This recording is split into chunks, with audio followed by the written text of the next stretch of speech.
Very excited about this one because we're flipping things up just a little bit. And I feel like I'm going to be kind of interviewing our expert, Whitney, over here. Oh, yes, all right. She is the relationship with food expert over here at Steadfast Life Coaching. I sort of just agree with her a lot. Yeah, good job. No, you've become an expert over time. Yeah, well, I like to think of myself as an expert in people who are on health journeys. Perfect. Yeah, I think this one is your area of expertise. And so what we want to do is go through these 4 myths. 4 myths about weight loss. And there were 15 to start out with, and we really boiled them down to 4 to really summarize and just make it even more simple for you. So I'm looking at them actually right now, and they feel true in some ways. And so I'm excited to hear Whit's take on why these are, in fact, myths. Yeah. Well, first, I just want to point out too that the reason it's so valuable to break myths, I guess there's a real thing or a show maybe called Myth Busters. There was at one time, yeah. Okay. So a lot of physics and math, it was cool.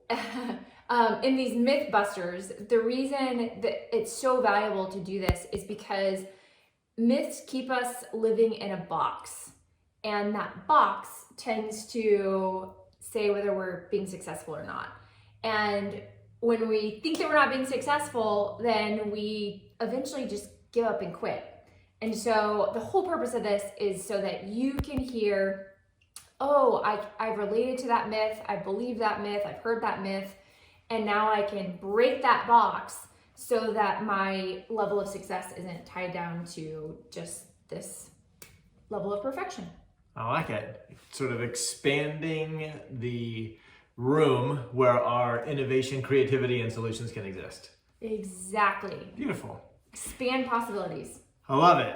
Well, myth number 1 is that I need to eat 80% healthy in order to lose weight. I wish there's like a noise. I can try to find one in the sound effects. We'll see. You'll know by this point if you heard a buzzer or not. Perfect. The reason that is a myth is because it creates a restrictive mindset, an all or nothing mindset. And with our body, with our health, there is no all or nothing, or there would be one strategy that worked for every single body, and you would have to follow it 80% of the time. And we just know that that's not the case.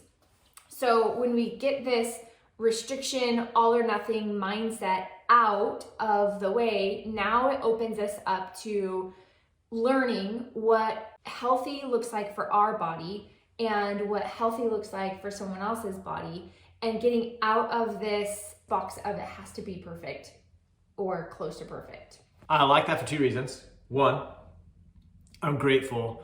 I thought you were going to say that it's a myth that it's 80%, it has to be 100%. And I was very nervous. So luckily that's not the myth part of it. Mm-hmm. The other part is that, like, in being serious, yeah, I love it, because if I'm taking a journey that requires change and requires renewing my mind and requires breaking old habits and requires kind of going in and finding out why I do things and coming up with ways to do them differently, I'm going to make a lot of errors. Mm-hmm. And so it is really nice to know, like, no, weight loss is no different than any other journey that you take in your life. Mm-hmm. There's not one way to build a business. There's not one way to have a marriage. There's not one way to raise kids. There's not one way to be healthy. Oh, okay. Mm-hmm. Well, then let me go on and take this journey with a little bit of distance to be able to sort of evaluate if this is working for me or not. Yeah, and I would say on a personal experience, I like to test out different ways food and my body respond. And I 100% have lost weight. I would say even like over 5 pounds in a pretty significant short amount of time, where I was eating hamburgers and dessert 5 times a week. And I was losing weight. I wasn't feeling very energetic. not a long-term solution. Yeah, I didn't really like the way my body felt. However, I was losing weight. So there's that for you. Let's take a look at number 2. I must exercise 3 to 5 times a week. That was not true. Oh, no, that was not. No, actually, our client who lost 100 pounds never exercised on a consistent basis. That is true. I don't think she has owned a gym membership. I don't think that she really enjoys exercise at all. No. And it's nothing bad against her. She has other hobbies that she gets a lot of joy from, and she enjoys occasional walks, but at the zoo. So just this idea that exercise, that you have to work hard to burn fat, that you have to really like sweat it out in order for you to be successful is definitely a myth. I really like to reframe it that when you move or you exercise, that it's for stress relief and not for weight loss. And that just builds a healthier, long-term, sustainable relationship with exercise that feels good. So you're not tempted to punish yourself with exercise, which tends to happen when you're using the gym as a form of weight loss. Yeah, I know my experience with that is I spent most of my life, and if I were being fully transparent, I still do this sometimes, trying to outwork the consequences of the food that I eat. And so I'm like, I'm going to give in. I'm not going to investigate the emotional component of this. I'm not going to take a look at what I'm really trying to get. I'm just going to eat it. I know it doesn't feel so good, but then tomorrow I'll just make up for it with this extra. Yeah. And it actually worked for me for a long time because I take pride in being someone that can work really hard until you get sick or injured or busy or a different priority, comes, and all of a sudden you're like, oh no, what is happening? The whole world's falling apart. And it can be really stressful actually to have your physical activity limited in that way, because now you're like, oh no, now I'm getting unhealthy. Yeah. Like, not really the sustainable solution we're looking for. Yeah. It's not I have to die by these rules kind of a thing. So does exercise help? Absolutely. Is exercising healthy for us? 100%. But in order to lose weight, which is what we're talking about, working out 3 to 5 times a week is not mandatory. Myth number 3, I have to become a health freak and miss out on all the fun. And I like this one right on the heels of what you just said, because it would work to become a health freak and miss out on all the fun. but the myth is that I have to become one. It really breeds or fosters deprivation, feelings of restriction and missing out. And any time that we're looking for sustainable long-term change to get rid of old habits and bring on new ones that become lifestyles, doing it from a place of restriction, deprivation, and missing out is not going to fuel us. So the idea of being a health freak has these assumptions that are with it. Yeah. I think another one that comes to mind is that if I'm going to be a health freak, then I have to be comfortable being hungry more often and being unsatisfied. For me, health freak as a word paints this picture of someone in just full deprivation. Like, oh no, I don't eat that. Everything I do, hey, do you want to go grab this? No, I don't eat that. Oh, I can't eat there. Oh, I can't do that. And that's just like, health freak is sort of an undefined term, right? But in my mind, that's the picture that it paints. And so the reason I like what Whit's saying is that I don't like the idea of my eating being a can't. What I can't have. I'm way more interested in what I can have. And so I'd be looking at this as like, oh, what my healthiness, my personal Jake's healthiness is about the healthy things that I'm adding, that I like the way they make me feel, perform, I keep my health up in terms of like not getting sick and make my stomach feel okay after I eat them, versus like, oh, here's this whole list of foods that I can't have and I have to spend my life resisting them and I wish that I could have fun, but I just can't. That's what that health freak image paints for me. Yeah, I agree. And something that maybe feels unattainable, feels unauthentic. And so this myth really keeps us at a distance from finding, like you're saying, finding your own standard of healthy that feels good for your lifestyle, your schedule, and your body, rather than boxing it up to this obsessive compulsive person who is just all about health and vanity. So I know that I have believed that. I really looked at some role models who had incredible bodies, and I learned what they ate and what their lifestyle required, and I thought that will never be me. Therefore, I won't ever lose this weight because I'm not willing to become a health freak like they are. And not to say that they didn't enjoy it, and not to say that Right. wasn't their way of life that they loved and they thrived in and sustainable for them. But they were a health freak in my mind. Maybe I'm a health freak in someone else's mind, but finding what works for you is the goal. Yeah, and basically just the awareness that health freak is just sort of a broad term for I'd have to become someone I couldn't be and don't want to be in order to get my goal. Exactly. And that's the myth right there, that you don't have to do that. Yeah.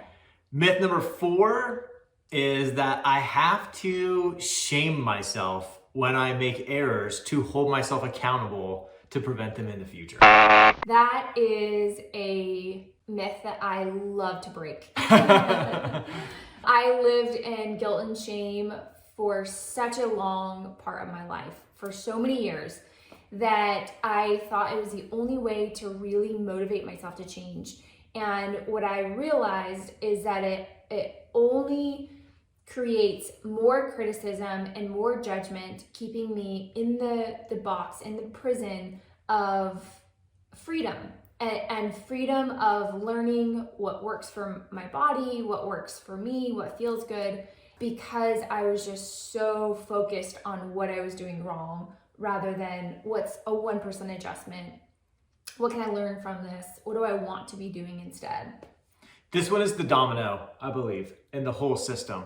Because, well, it seems logical that if you were to kind of be hard on yourself, we might even call it tough love to ourselves.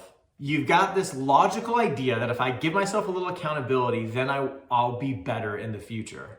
But the truth is that better in the future becomes undefined, and it leads right into the other 3 myths.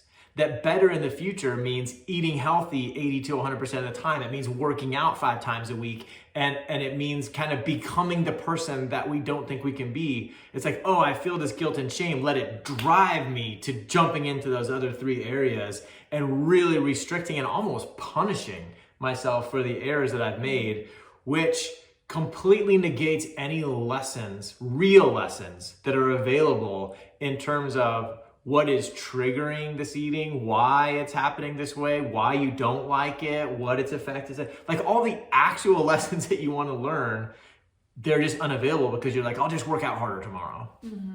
Yeah, I think that packaged it up very nicely. Thanks. If we could offer you anything from these 4 myths, it is to pause and ask yourself, where have I bought into these myths? And am I still buying into some of these myths? Am I still guilting and shaming myself, judging myself that I need to be eating healthier more often, really requiring a level of performance in order to feel like I'm going to be successful? And if your answer is yes, then that is totally okay. It's normal and you don't have to stay there. Part of doing this video is just to offer that level of consciousness, of awareness. I think the way I like to look at it, and what I believe Whit is sort of opening up a window to make available to you, is that health doesn't have an end. There's no stopping point. There's no arrival at health. You'll go through seasons of your life where you're healthier and where you're less healthy. And it's going to change. It's going to be a moving target. Even the definition of healthy is going to evolve with you throughout your life.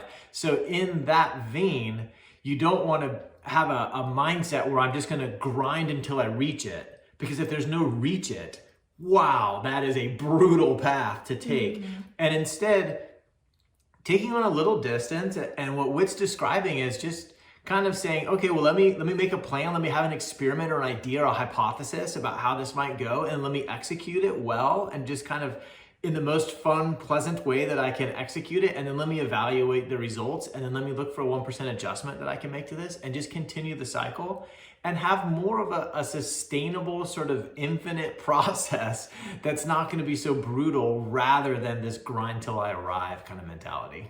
Yeah, I think that's such a great point. If I would have been white knuckling this whole time, so 5 ago, years, yeah. I lost 40 pounds. Right now I'm currently pregnant, giving birth in March. I would be terrified of losing weight again if I had been white knuckling this whole time. And so I love the fact that I no longer believe these myths. They're not a part of my beliefs or the way that I think or live from. And so now I feel in freedom of enjoying cravings, giving into cravings, knowing I'm going to be gaining weight, but it's not out of control. I don't feel like this is my opportunity to just eat whatever I want. And I'm not fearing losing weight. I think that's such a big deal that we get to enjoy this time a bit more because there's not this cliff at the edge of dread where, oh yeah, you know, at least my life has some joy right now because I can eat cookies, but I'm gonna have to buckle down in April. You know, that doesn't sound that fun. No. So if this spoke to you, if these myths feel relatable, or you feel that you are currently living from them, believing them, and not really able to let them go, release them, then we invite you to check out our 6-month mastermind, which we will link at the bottom of this. Sure will. It is a great way to build your friendship with food. Hey, thanks for watching this episode of Ask Steadfast. Whit and I are super excited to use this avenue to sort of spread our message. And so it'd mean a ton to us if you'd subscribe to this channel. Additionally, if you have any questions you'd like to see addressed in future episodes, whether serious or funny, we'd love to see those in the comments. So leave that in the comment below, and we'll see you in the next one.